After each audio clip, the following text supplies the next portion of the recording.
Jesus was a rock star.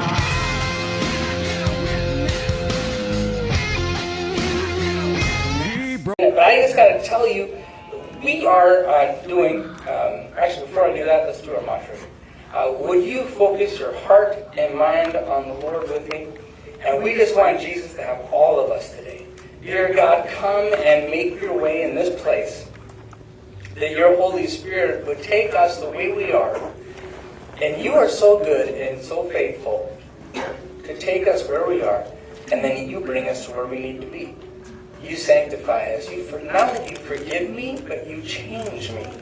So I get to be more like you. God, I thank you for that because I never could change myself. Willpower? Yeah, I don't have a lot of willpower. But I got Jesus' power. I got the Holy Spirit. So we just thank you for that today, God. And with that in mind, would you pray with me and say, Jesus, help me to be what you want me to be. Do what you want me to do. Because people without you go to hell. Yes, God. Thank you so much, everybody, for praying that with me. And we take eternity really serious, and today has to do with that. Today, this is our third core principle. All right. Now, so far, what have we done? The first principle that we had, and I'm not going to have them on the screen, but we are faith-filled, bet-the-farm risk-takers. We will not insult God with wimpy prayers or small dreams. Okay. Then last week, what was last week again? Anyone remember? What was it again? It was I forget my own. Oh yeah. Sorry, thank you, honey. We are not spiritual consumers. We are spiritual contributors.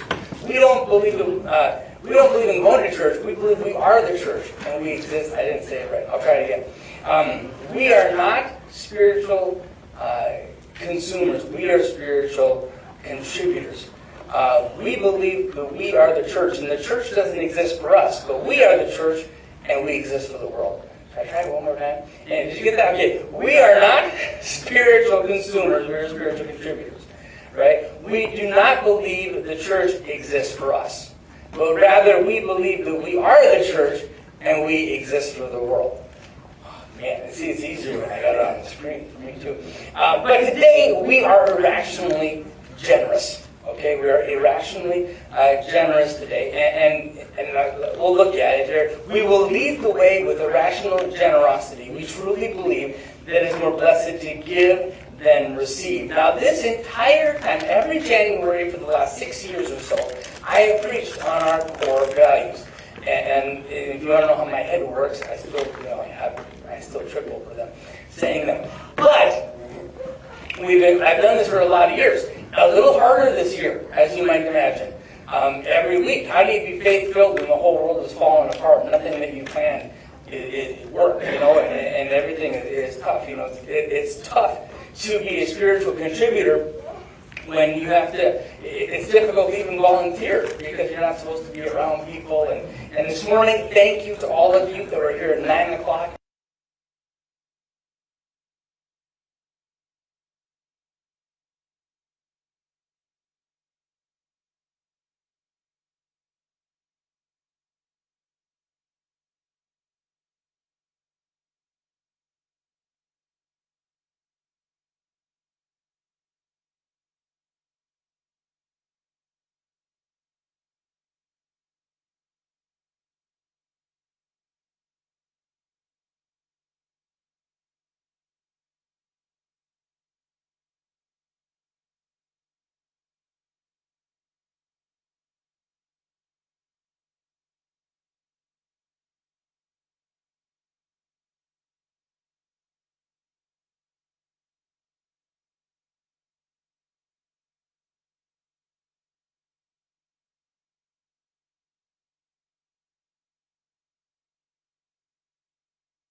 Yeah, about 20 years.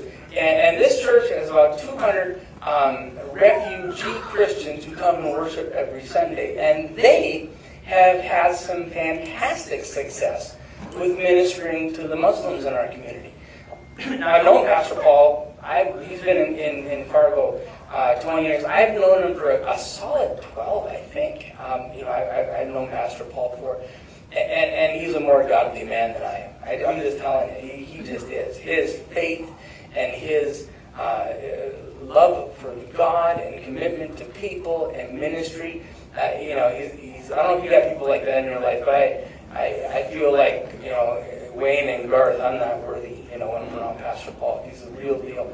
And he's been tried, people have tried to kill him, and he would tell the story, and someday we'll hear more about that. But anyway, they have a building that if you guys went there, you would feel full if there was 50 people there. And it's a tiny little old church in West Fargo. And they get over 100 people packed in that little space. It's probably, I don't know, it's a quarter of the size of just those chairs right there. I think probably the whole sanctuary that they have. Maybe a couple rows bigger, but it's really small. And they've been trying to minister to all these folks. And they're doing good ministry. And I was with a group of people that are looking to raise funds, and they're raising $300,000. And so I'm sitting there, and of course I love Pastor Paul. I'm personally aware of the ministry they're doing. I can tell you some fun stories, but I want to give Marcelo lots of time here as much as I can. And so they're building this thing, and I'm sitting there, and I thought, you know what? I want to help them build that building, but I want to do more than that. And so what I'm going to offer a challenge to you at the end of the service, because we don't really have a board, really, because we're such a little church plant, and we have people who serve in a board capacity, but we're young and we're small, and so, but I wanted to involve you, and so kind of a blunt instrument way of involving you. At the end of the service today, I'm going to give you an idea, and I'm going to ask you to join us in supporting All Nations Church moving forward. Marcelo, would you come on up, my brother? Or as Pastor Paul is preaching this morning, because on Thursday, it wasn't like I could say to Pastor Paul, can you be here this Sunday? Here you are, sir. And if you and down here, I go ahead and take off my mask if you want, if that makes it easier. But tell me your last name, Marcelo. Yeah, my last name is Logo. Logo. And then just people make it just easy. Yeah. They say Logo. Logo? Yeah. Okay. Marcelo Logo. Yeah. See, there's a reason why I had forgotten that. Marcelo is one of the leaders, he preaches over at All Nations Church. He's one of the leaders there, and he is a beautiful man of God. And I've asked Marcelo to come and share with you guys a little about the church, some of the challenges, some of the incredible testimonies of reaching Muslim people, and the incredible price. If a Muslim becomes a Christian, it's very different than if one of our American friends and family becomes a Christian. And so now, Marcelo, I want to have time to do the challenge with them. So that big clock right there, and the big hand is on the 10. I'll come on up here and I'll wrap a couple things up, okay? Okay. All right, bless you, brother. Yep. Yeah, first of all, let me just introduce myself. My name is Marcelo Logo. I am from Sudan, before it became Southern Sudan. And I immigrated here 2005. I moved here 2005. And I am married, have 2 kids. One passed away almost 3 years ago in 2018. He was drawn into the water in West Fargo. And I remained with one. His name is Jeremiah, and then 2 pastor's kids. I have Josiah, and then I have Paul. They came with me as his father traveled around and preaching the gospel. And I am here also give God thanks, because you're also here to give God thanks because we know what God have done in our life because of His promise, of His mercy. That's why we are here. And I came from a country where dominated by the Muslims, and we are persecuted, And I ran to Egypt with that bitterness and anger in my heart, whereby I'm looking back to do revenge. But something happened when I was in Egypt. What happened is, one day, one of the Muslim guy who came in Egypt for the treatment, and he ended up didn't have the money, and he was traveling, supposed to go to the hospital, and he took a train, and when he reached the stop sign, and he went so far. And what happened? So they arrest him, and they came with his wife, and his wife left in the police station. And he was around the place begging for a money, and nobody gave him a money.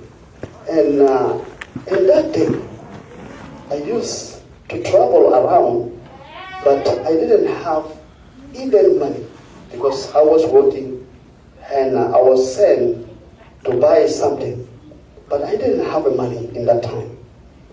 By myself, I was fasting. I'm not able to eat. Only what I have in my pocket, according to their money, is called pound. Consider here maybe 10 cents. And I was having that money only in my pocket. But this man came around and called me. And when I look around in the multitude of the people, because a lot of crowd, and then I hear the voice so clearly, because you can recognize among maybe 100 of people, if somebody who you've been together in the same country shout a loud voice, you will remember that person is from different background. And I turned around and I saw my brother from the Muslim background. And when I turned around and saw him, what happened to my mind, to my heart, I was broken. And then there's anger and there's rage, where I waiting for him, what exactly he need from me. Because I already left the country. I am in Egypt because of them. So what he is looking after me. And then I turned around to him, and then I just saw him. And then he said, he was here begging for almost 2 hours, so nobody can give him anything, for he need my help. And then I begin to think in my heart, number one, you guys are Muslims, and you came into the Muslim nation because Egypt is a dominant Muslim nation. And the second thing, you guys persecute art. And the third thing, you guys are rich people. But what does it to do with me? What does it to do with me? That's what I speak in my heart. But I didn't say to him. But later on, I remember the words of the Lord with Joseph. Joseph in Egypt, when his brother sell him out to slavery. And when his father passed away, and his brother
life completely. And when I came to America, I became somebody changed. Doesn't matter who have done for me something wrong, and I know I have my Redeemer beside me, and I have to pray for them, and I have to pray for the change for everybody, because God is looking for those lost souls. But thank you. That's why we are in West Fargo, to reach for them and to reach for everybody, that they will come to Christ, to know God, because we have gone through, and God took us from all these things to train us. That's why He have made evil things to change to something good. That's why we are here. If there's no war, we are not going to be here.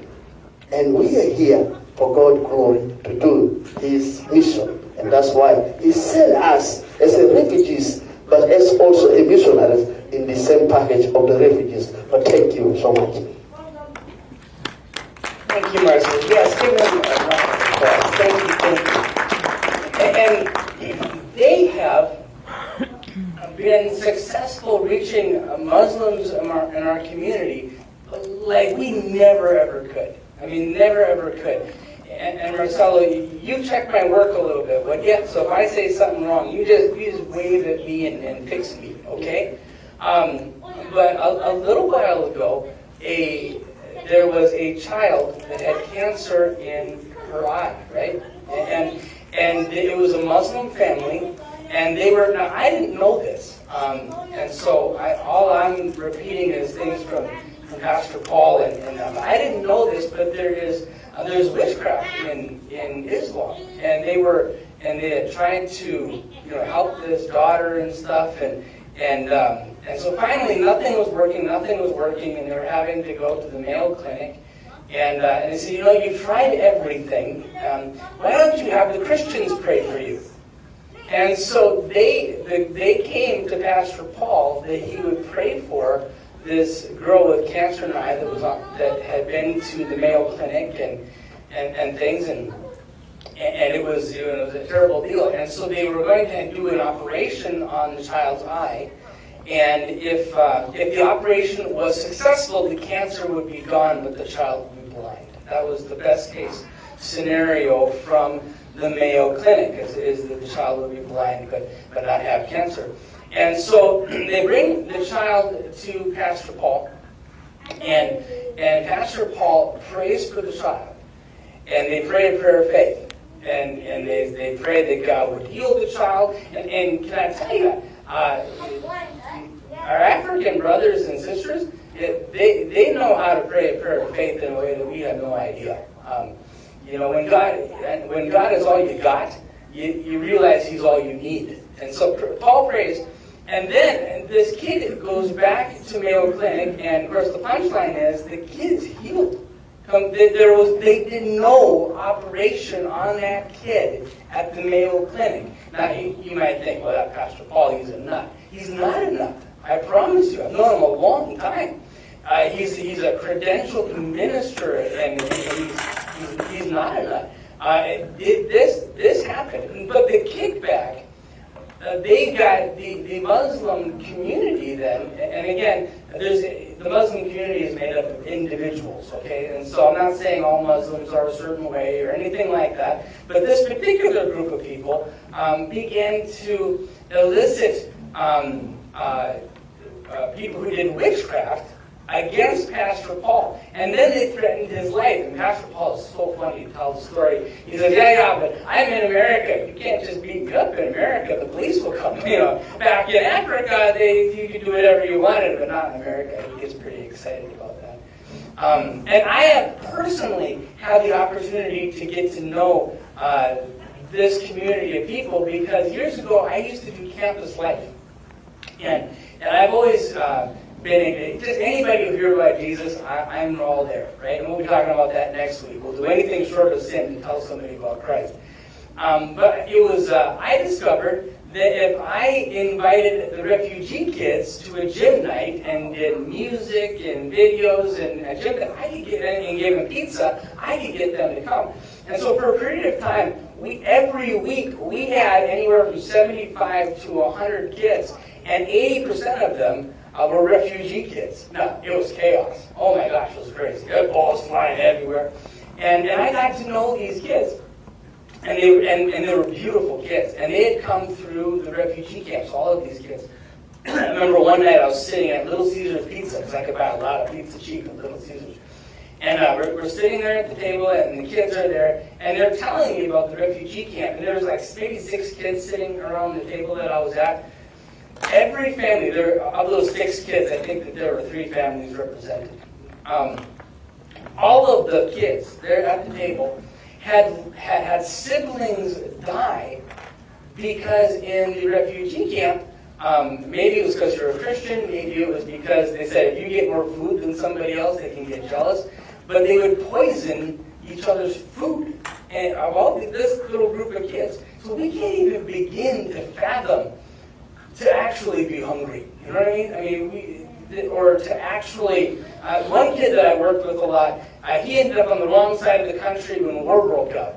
And you think you have to walk a long way if you have to get to Growth Cargo. He walked like 75 miles to try to get to where his family was again, because he was on the wrong side of the country when everything fell apart. And this is a beautiful kid. I mean, he was just such a wonderful, wonderful guy, and loving Jesus too. Well, one time, I did this a few times, but one time in particular, I brought about 35 of them fishing. And so I had this van, and I got my big black dog, and we take these kids out fishing. And the first thing they did is they broke all of my fishing poles. Because they didn't really know how to use them. And then they're like, oh, Pastor Scott, we'll teach you to fish the African way. And so they took apart my fishing poles, and they wound the fishing line around sticks. And we're in this little lake that was full of sunfish. There was no public access, and it was on my aunt and uncle's farm. It was so many sunfish. They went out, and they caught hundreds of sunfish. I don't think, I'm sure all of them had fishing licenses. They told me they did. But I know we weren't over the limit, because we did have 35 kids, and I think you can keep like 50 sunfish, something like that. But they catch, it was so many fish, and they bring them in. Now, I was youth pastor, right? I would bring American kids fishing, right? And American kids fishing, oh, look, you touched the worm, and the boys are, and the girls, nobody touches fish. I'm doing all the hooks, myself and stuff. African kids are a different experience to take fishing. They break your stuff, but they make better stuff that works well for them. And then, so the boys go out, and the girls stay on the beach. We're just hanging out. The boys go out, and they bring in, again, hundreds of sunfish. And then they give it to the girls, and they go back out again. I said, whoa, wait a minute. The rule at my place is if you catch them, you clean them. Because I usually end up cleaning all of the fish, and that's not fun.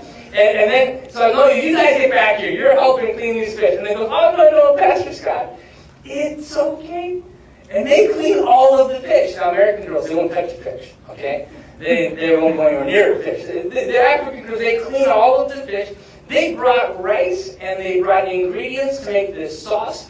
I didn't make the fire. They made the fire. They cooked the fish. And then, when the boys came back in with another just as big pile of fish, just a ginormous pile of fish.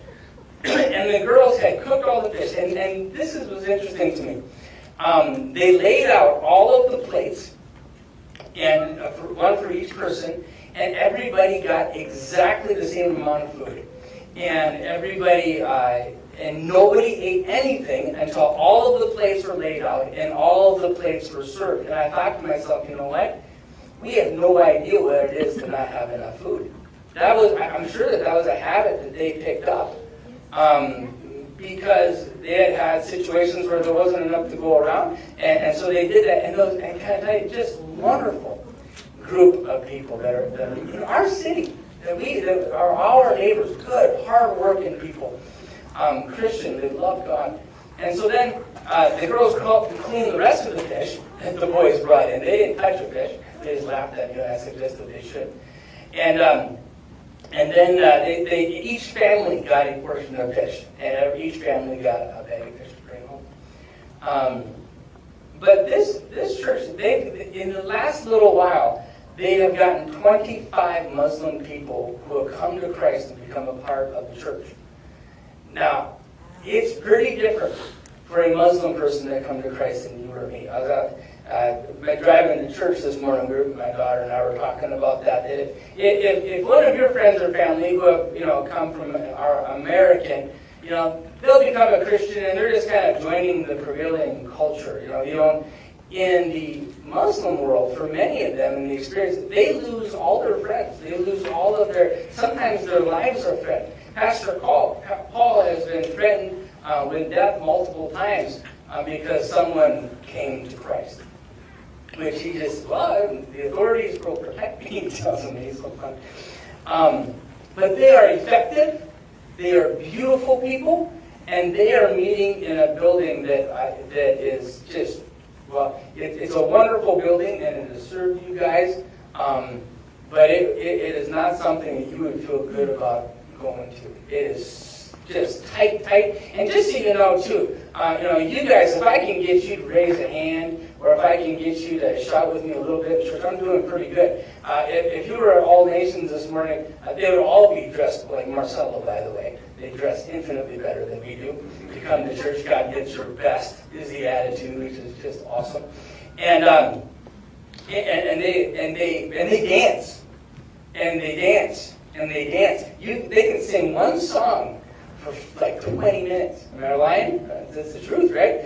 And they're spinning and twirling, and these suits, they're dancing in a room that has, 100 and some people in it that is the size of a quarter of these seats right there. They love the Lord, and they're effective, and they're building this garbage. And that's why, not garbage. It's a wonderful building that has served your church, but you wouldn't want to go there. And they're going to build onto it. And that was the appeal that they had on Thursday night. I was with a group of people, and Pastor Paul spoke. And after that is when I asked, hey, Pastor Paul, can you loan me one of your guys to come and share with our church? Because we want to be involved. So then I've been praying about it. Here's what I want to challenge you with today. We have about 10 minutes left here. So I want to give you time to think about it and pray about it. We have a donor who is going to match $100 to any of your $100. Now you may think, well, that's not very much money, $100 per month. In other words, now our look around, and just so you know, that's a pretty big commitment for us. That's a step of faith, and it's irrational generosity. I'll just be honest with you. I can tell you, God is, through this COVID thing, God has been incredible. He has been so good. I've not missed a paycheck. I'm a full-time pastor, and the Lord has been incredibly good. We've had some miracle checks show up. God has been, He's had our back. But just so you know, everything we do right now is a step of faith.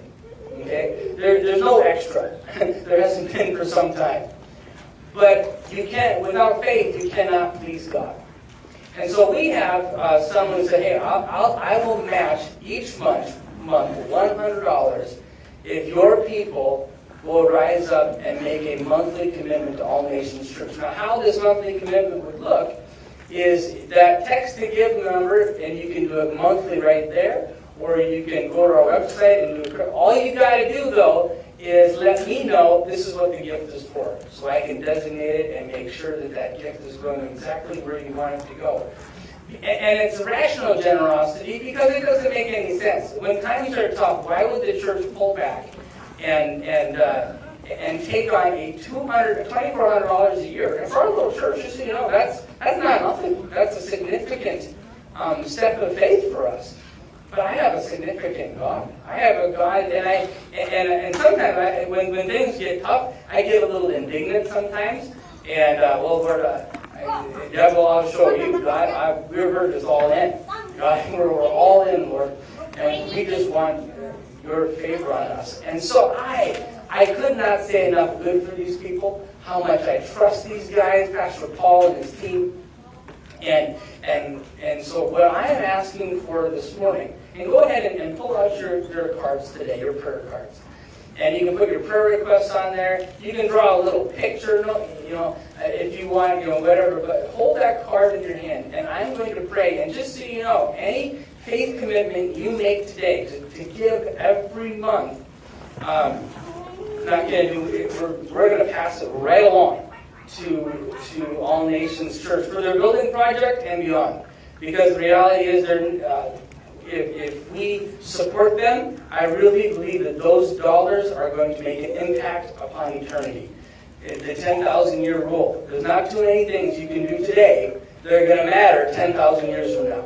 I believe with all of my heart that if we link our arms together and we support All Nations Church with $200 a month, $100 from this matching donor, and the rest from all of us. If we do that, I think there's going to be people in heaven because we came up alongside of All Nations. And like I said, they're going to spend every dollar well. I just really believe that. And so in a minute, I'm going to pray. And what I would like you to ask the Lord, what do you want me to do for All Nations every month? And without an end date. Now you can put it, just do it till Jesus comes back. That's my intention. As long as they're doing good ministry, reaching the people that I could never reach, I tell you what, that's money well spent. I'll do that till Jesus returns. Because that's our community. And they need Jesus. They need Jesus. And we can preach Jesus to them here in Fargo better than any other place they might have lived. It's really an incredible opportunity. So ask the Lord, what do you want me to do? And then your gift is going to be doubled up to $100. And I think that'd be pretty amazing. Now, what you'll do when the Lord speaks to you, write it on the card and drop it in there, and I'll look at it, and then we'll chat, and you can let me know your most comfortable way to do that gift, and that kind of thing, and I can go and tell this donor that we are taking advantage of the match. So now next week, I'm not going to tell you who did what, but next week I am going to tell you how we did. Okay, I really, we're maybe not that many folks here, but I just really think that God could do something. And I think that if we take a step of faith, it's going to please our God. It's going to make him smile this morning. I think we'll put a grin on my Jesus' face. And we'll say, Lord, we're just going to trust you, and you are faithful, and we know that you're going to do a miracle here. So God, I just thank you for what you are doing in our community. I thank you for All Nations Church. Lord, I thank you for the little finger that I have been able to put on the little bit I've had to do with All Nations. I've gotten to preach over there before, and boy, are they fun to preach. They yell at you, and they sing. So one time they broke out in song while I was preaching. That was fun. These guys never did. But Father, I just pray that you would, I know you want to engage your people. I know that you want us to give with faith. And God, I just pray that you would help us get to that goal of a $100 raised. $100 from this person. Lord, $200 a month until you speak to us to stop, or until you return, or until there's not a single Muslim left that needs to hear about you in our community. Lord, we just want to be a part, even if it's a small part, of getting your gospel in front of people. And Lord, we'll do anything short of sin to get you to one more person. In Jesus' name. Amen. Amen. Jesus was a rock star.